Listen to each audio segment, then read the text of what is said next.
చదవబడిన వాక్య భాగము ఆదికాండ గ్రంథము 27వ అధ్యాయము 34వ వచనాన్ని ధ్యానాంశముగా చదువుకొని ఉన్నాం. యాసావు తన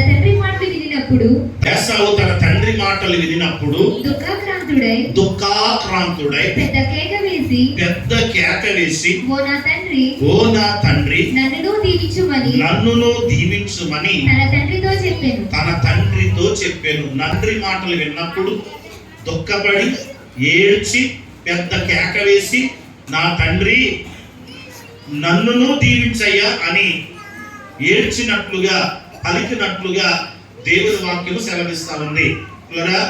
ఇస్సాకును రెబ్కాను దేవుడు ప్రేమించి వారికి గర్భఫలం లేనప్పుడు దేవుని సందులో వారు ప్రార్థించుకున్నప్పుడు ఇద్దరు బిడ్డలను దేవుడు వారికి అనుగ్రహించాడు కదండి. యాకోబు, యాసావు పెద్దోడు, యాకోబు చిన్నాడు కదా. ఇస్సాకు వృద్ధాప్యంకి వచ్చేసాడు, అంటే మరణ దినాలు సమీపించాయి. మరణ దినాలు సమీపించినప్పుడు యాసావును పిలిచాడు, పెద్ద కుమారుడా యాసావు, మరి నేను ఈ లోకాన్ని విడిచిపెట్టేటువంటి టైం అయిపోయింది కాబట్టి నేను నిన్ను దీవించాలనుకుంటున్నాను కనుక నీవు నాకు శ్రేష్టమైనటువంటి ఆహారాన్ని కనుక తీసుకొస్తే నేను భుజించి నిన్ను దీవిస్తాను అని యాసావుతో చెప్పాడు. ఆ చెప్పినటువంటి మాట యాసావుతో పాటుగా రెబ్కా కూడా విన్నటువంటి రెబ్కా తండ్రి యాసావును దీవించబోతున్నాడని సంగతి గ్రహించి యాసావు కంటే ముందుగా తన చిన్న కుమారుడు యాకోబును ఇస్సాకు యొద్దకు పంపించినట్లుగా మనం చూస్తాం. యాకోబు వస్తాడు, వచ్చి తండ్రి దగ్గర ఉన్నటువంటి ఆశీర్వాదం తీసుకుని వెళ్ళిపోతాడు. తరువాత యాసావు వస్తాడు.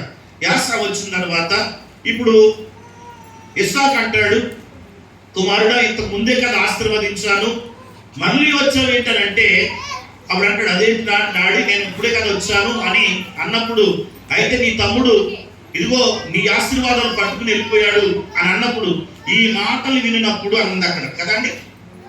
ఆ మాటలు యాసావు తన తండ్రి మాటలు వినినప్పుడు ఎప్పుడైతే ఈ మాటలు విన్నాడో వెంటనే యాసావుకి ఏమొచ్చిందంటే దుఃఖం వచ్చింది.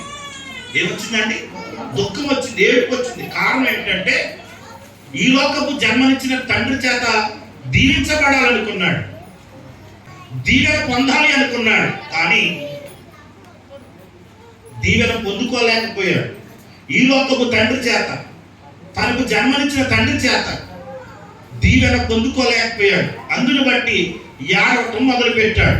దేనికోసం అంటే దీవెన కోసం ఏడవటం మొదలు పెట్టాడు. అంటే యాసావు యొక్క ఆలోచన ఏంటంటే నాకు జన్మనిచ్చిన తండ్రి చేత నేను దీవించబడాలి. ఈ లోకములో ప్రతి బిడ్డలు కూడా జన్మనిచ్చిన తల్లిదండ్రుల ద్వారా దీవెన పొందుకునే వారు ఉండాలి. ఏ తల్లి తండ్రి ద్వారా వారు జన్మను పొందుకుంటారో ఆ తల్లి తండ్రుల ద్వారా బిడ్డలు దీవెనను పొందుకునే వారు ఉండాలి. ఆ తల్లిదండ్రుల ద్వారా దీవించబడేటువంటి వారు ఉండాలి. అంటే ఈ లోకంలో జన్మనిచ్చినటువంటి తల్లిదండ్రుల యొక్క దీవెన బిడ్డలకు ఉండాలి. ఈ లోకంలో జన్మనిచ్చినటువంటి తల్లిదండ్రుల యొక్క దీవెన బిడ్డలకు ఉండాలి అంటే తల్లిదండ్రులు చెప్పినట్లుగా బిడ్డలు నడవాలి. తల్లిదండ్రులు చెప్పినట్లుగా బిడ్డలు తల్లిదండ్రుల మాట వినాలి. తల్లిదండ్రులు చెప్పినట్లుగా నడుచుకోవాలి. ఈ లోకంలో ఏ బిడ్డలైతే తల్లిదండ్రులు చెప్పినట్టు నడుచుకుంటారో, ఏ బిడ్డలైతే తల్లిదండ్రుల మాటకు లోబడతారో, ఏ బిడ్డలైతే తల్లిదండ్రులు నడవమన్న రీతిగా నడుచుకుంటారో, జీవిస్తారో, తప్పకుండా ఈ లోకంలో వారు శరీర సంబంధమైనటువంటి జన్మనిచ్చినటువంటి తల్లిదండ్రుల యొక్క దీవెన తప్పకుండా పొందుకుంటారు. ఎందుకంటే బైబిల్ చెప్తా ఉంది, తల్లిదండ్రులు బిడ్డలను దీవించాలి, శపించకూడదు. చాలా మంది తల్లిదండ్రులు బిడ్డలను శపిస్తూ ఉంటారు. తల్లిదండ్రులు బిడ్డలను శపించకూడదు, కానీ తల్లిదండ్రులు బిడ్డలను దీవించాలి. మన బిడ్డలు మన ద్వారా దీవెన పొందుకునే వారు ఉండాలి. అయితే మన బిడ్డలు మన ద్వారా దీవెన పొందుకునే వారు ఉండాలి అంటే ఆ బిడ్డలు తల్లిదండ్రులు చెప్పినట్లుగా నడుచుకోవాలి, తల్లిదండ్రుల మాట వినాలి, తల్లిదండ్రులకు లోబడి జీవించాలి. ఏ బిడ్డలైతే అలా ఉంటారు